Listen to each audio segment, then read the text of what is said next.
بسم اللہ الرحمن الرحیم۔ الحمد للہ وکفا وسلام علی عبادہ الذین اصطفى اما بعد فاعوذ باللہ من الشیطان الرجیم بسم اللہ الرحمن الرحیم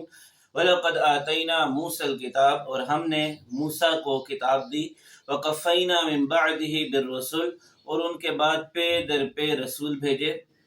وَآتَيْنَا عِيسَى ابْنَ مَرْيَمَ الْبَيِّنَاتِ اور عیسیٰ بن مریم کو واضح معجزات عطا فرمائے وَأَيَّدْنَاهُ بِرُوحِ الْقُدُسِ اور پاک روح سے ان کی تائید کی، قوت عطا کی۔ أَفَكُلَّمَا جَاءَكُمْ رَسُولٌ بِمَا لَا تَهْوَىٰ أَنفُسُكُمْ کیا جب بھی تمہارے پاس کوئی رسول آیا وہ احکامات لے کے جو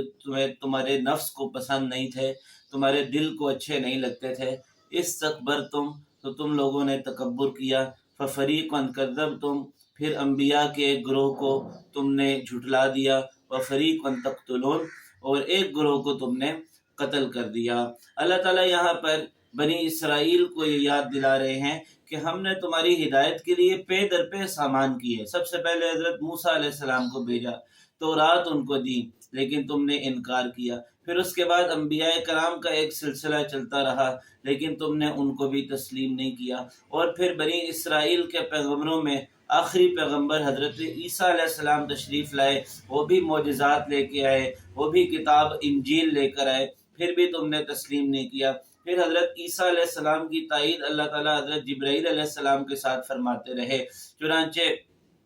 جب حضرت عیسیٰ علیہ السلام کی پیدائش تھی تو وہ بھی حضرت جبرائیل علیہ السلام کی پھونک مارنے سے ہوئی۔ اسی طرح اللہ تعالیٰ نے حضرت جبرائیل علیہ السلام کو ان کے ساتھ ساتھ رکھا، یہاں تک کہ جب یہودی ان کو قتل کرنا چاہتے تھے اللہ تعالیٰ نے حضرت جبرائیل علیہ السلام کے ذریعے سے ان کو